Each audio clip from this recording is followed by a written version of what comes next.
Good day, my name is Yoav Fisher and I am a senior clinical psychologist in Israel.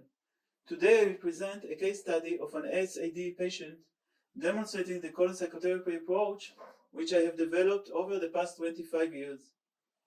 In the psychological-oriented era, children with disabilities find their place in special education systems or are integrated in regular classes with personal assistance.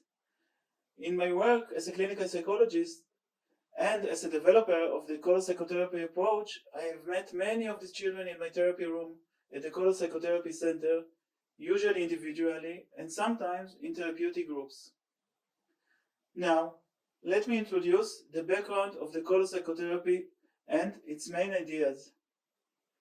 Since the days of Freud, the psychodynamic tradition has focused on understanding what is hidden from the eye and sometimes from the heart, and raising it to the surface. Generations of clients who have been helped by their therapists have benefited from the structure of the psychological method.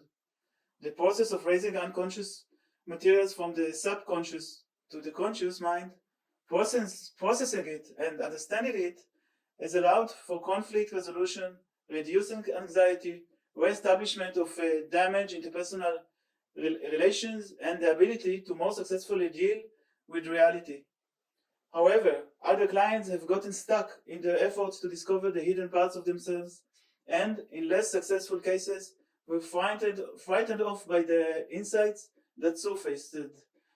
Since the days of Freud and his various successors, different theories and practices have emerged and developed, emphasizing the place of individual coping mechanisms and have expanded upon the understanding of the functions of the ego, which are necessary in this context. Dr. George Stern, psychiatrist, psychoanalyst, and children's neurologist, founded his thinking upon the basic principles of psychoanalysis, which he connected in a unique way to Gestalt theory and existentialist thought. The Stern method, which he conceived and developed, constituted an exceptional fresh therapeutic approach and body of knowledge in those days. The assumption that a person's real physical material functioning is a product of a range of interactive processes, internal and environmental, led to the creation of a therapeutic framework involving the use of art materials, mathematics and geometry, sketching, carpentry, and more. The therapeutic intervention is based primarily on sensory, perceptual, cognitive, and emotional functions. Colopsychotherapy adopted many of the principles of the Stern method. It honed, expanded, added, and developed the ideas and methodologies Stern left behind. Colopsychotherapy is a philosophy and methodology of processes of development, perception, thought, and emotional experience, the center of the psychological life. This therapeutic method involves a quest for the client's healthy cause. One's healthy core or developmental potential is a personal resource unique to each and every individual. Everyone has such a core. It is the catalyzing force of development. Colopsychotherapy seeks to reveal, stimulate, and charge this life force.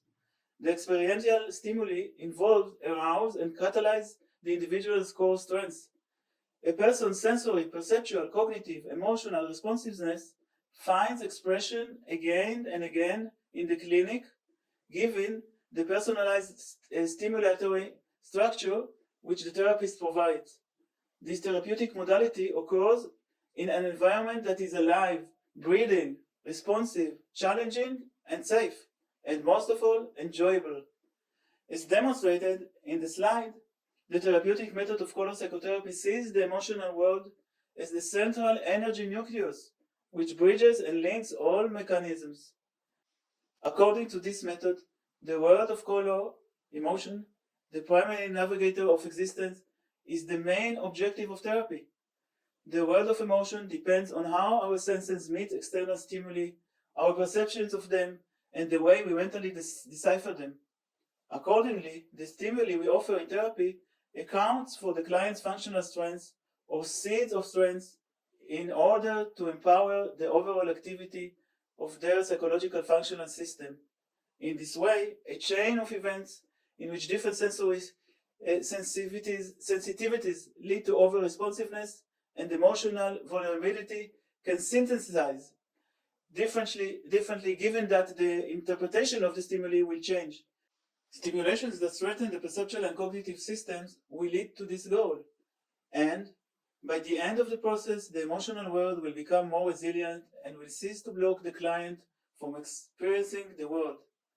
To develop something, one must internally develop. To develop is to yield in order to experience the stops along the way, slowing down and deepening, yet staying in motion. In the therapeutic process, different stimuli offered to the patient according to the mapping of his difficulties, provoke him to a creative expression that is supposed to reveal and strengthen his power centers, refine sources of difficulty, and create a proper balance of action between his sensory perception, cognition, and emotional systems. A pivotal tool in this is the fluid form map, directing the process of choosing materials and methods oriented to form of fluid shapeless creations. The fluid form axis developed by Dr. Dina Cohen-Orr and I are one of the most important aids in color psychotherapy for translating psychological functions into expressive qualities of colors and materials. Let's talk about relationships of color and form. The interdependence of color and form at the most initial sensory level also affects our psychological existence, and vice versa. The color and form stimuli that surround us continually feed into our thinking, emotions, and overall functioning. The psychological content arising from emotional and mental responses to color and form is an integral part of a person's overall functioning. The combined influence of color and form penetrates and bubbles between layers of our physical mental functional holism in covert yet significant ways. The theoretical explorative framework of painter Vasily Kandinsky has been and remains the principal source of this subject. In his foundational book concerning the spiritual in art, he articulates his philosophy on the dance between color and form, which grants them their spiritual essence. As he says, form in the narrow sense is nothing but a separating line between surfaces of color. That is, its outer meaning, but it is also an inner meaning, of varying intensity and, properly speaking, form is the outward expression of this inner meaning. We will now explore the essence of tactile experience. The main organ in which touch is felt is the skin.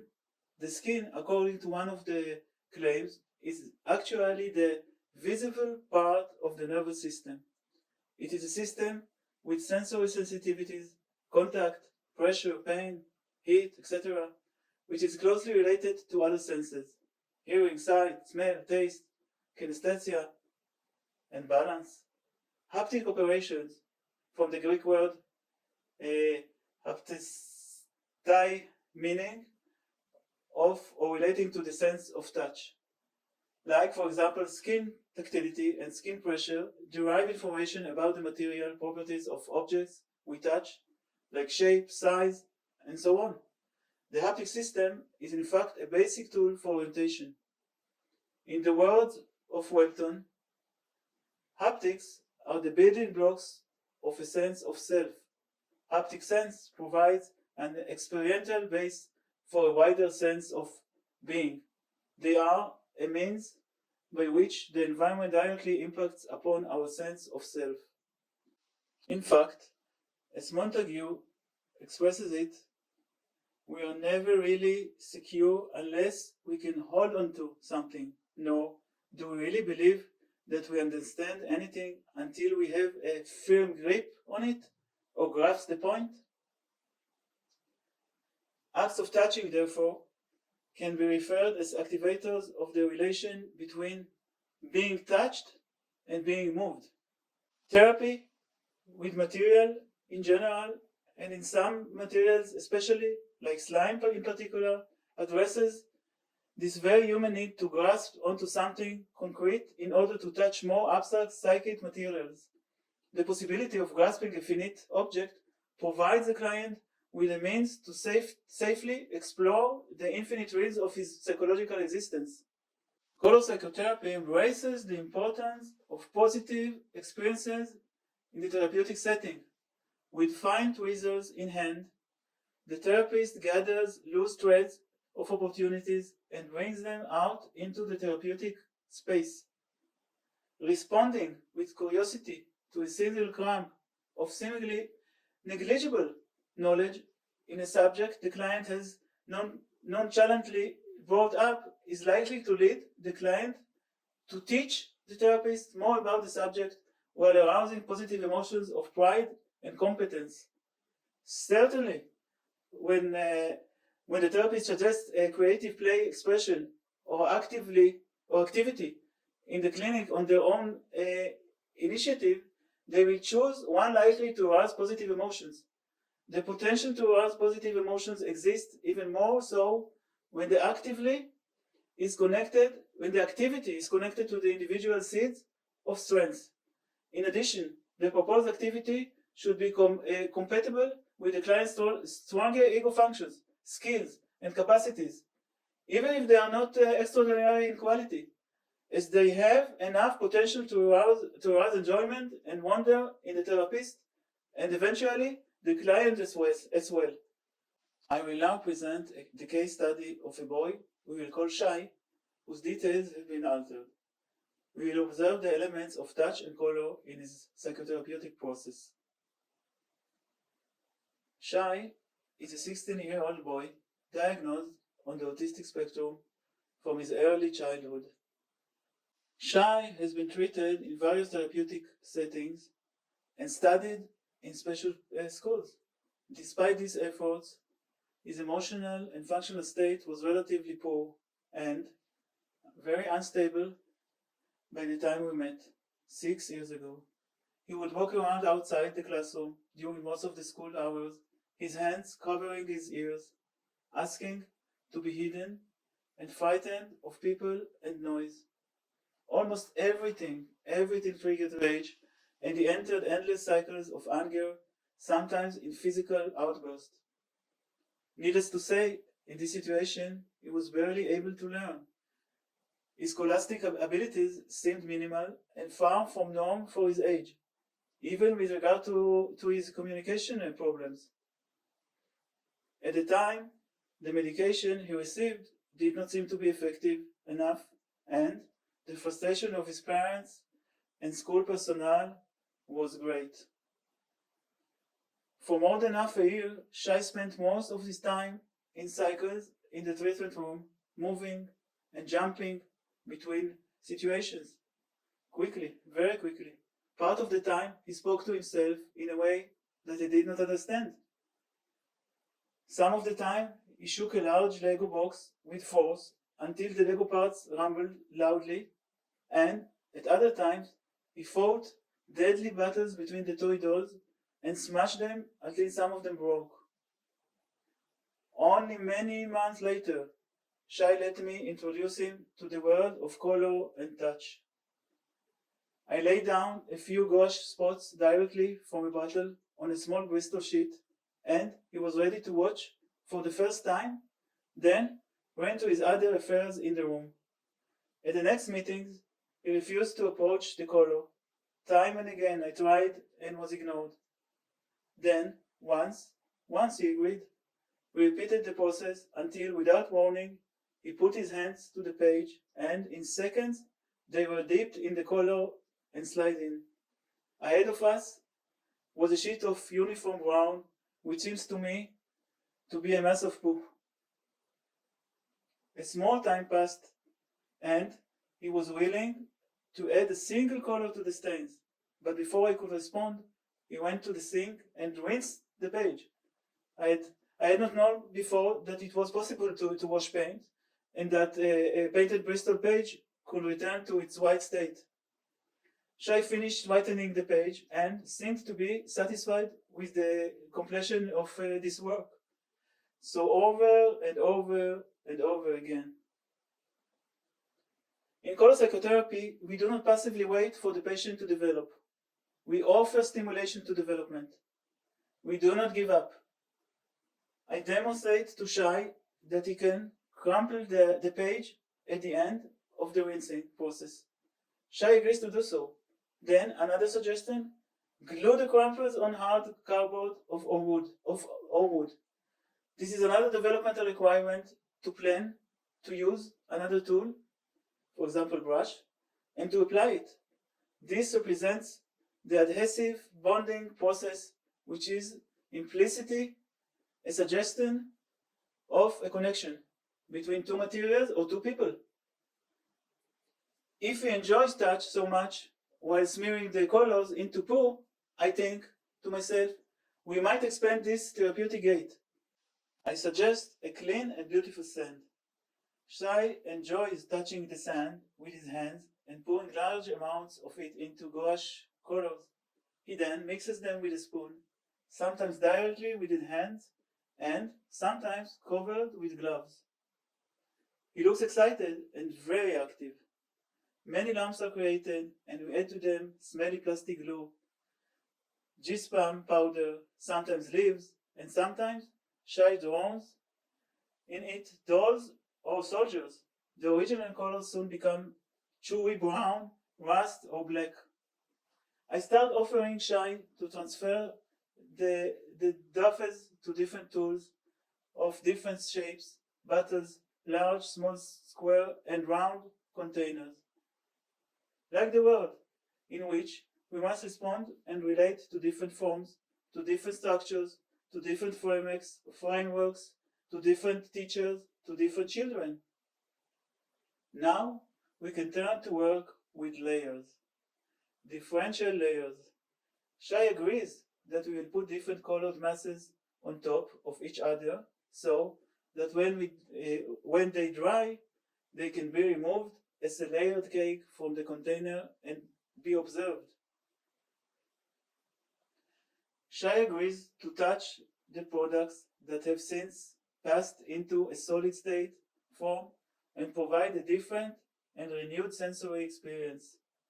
It is important to me that using every sensory output, you will recognize processes of situations. Learning involves processes, adding layers on layers. I notice, little by little, that the stains and layers of color seem clearer and live in dried pulps. Shai stops himself from mixing all the colors into one paste and even refers to it in his words. We return to placing colors on a page. Shai is ready to put the three basic colors by himself.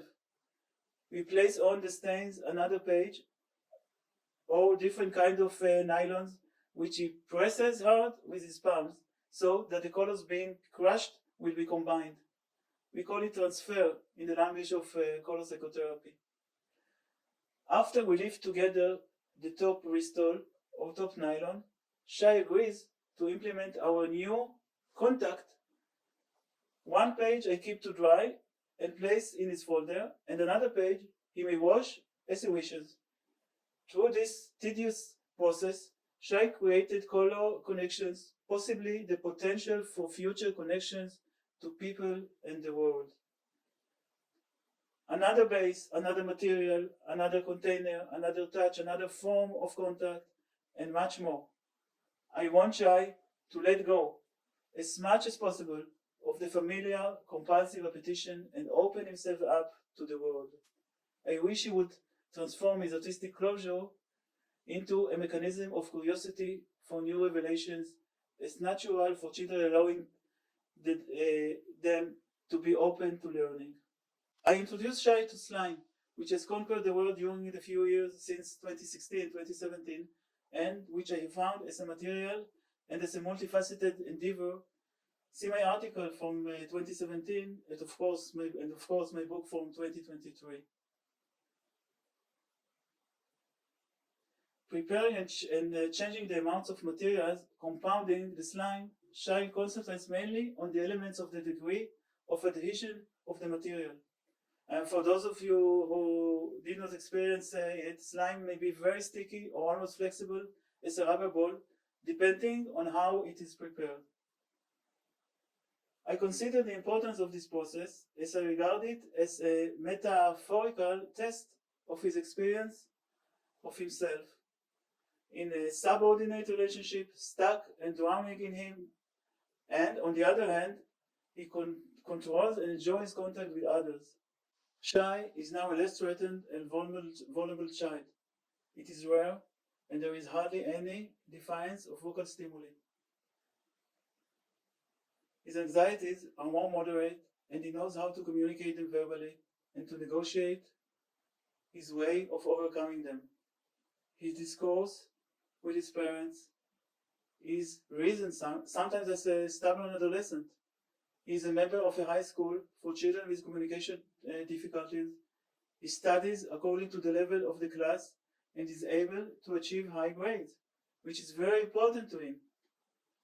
In the therapy room, he presents me with topics that concern him and his anxious world, usually through an indirect prism of events in the world.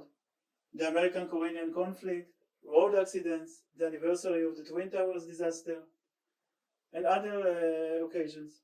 He refuses my attempts to teach him about the sexuality of adolescence from a book I have, but deals with the question of whether a character in TV series is really pregnant. I know he is an essential connection with me because he tells me so. Still, after school, he prefers to sit at home and not meet any peers. However, Shai is now interested in the world around him and not only immersed in himself. He is more aware of his feelings and understands the feelings of others. In sum, his touch is richer and more colorful. As we near the conclusion of this presentation, I would like to refer to some of the basic concepts of color psychotherapy. We can say that color psychotherapy advocates illuminating opportunities that life creates. Most opportunities in life are unnoticeable from afar.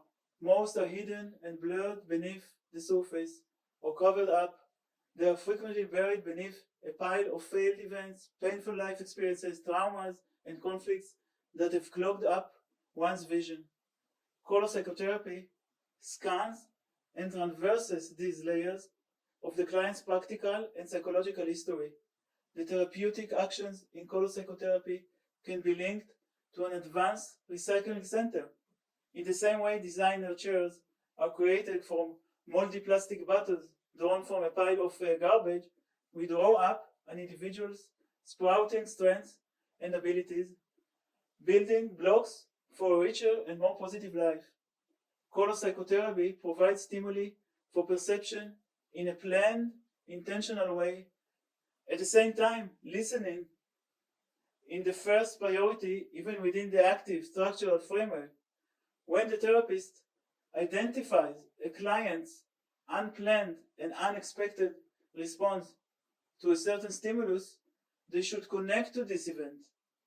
There is then a chance they will be given the green light to continue offering more stimuli that will set the therapeutic process and the client in motion and advance them forward on the developmental path. I invite you to join a comprehensive voyage to the CPS ideas in my book Color Psychotherapy and Slime, a voyage to the substances of existence. Thank you.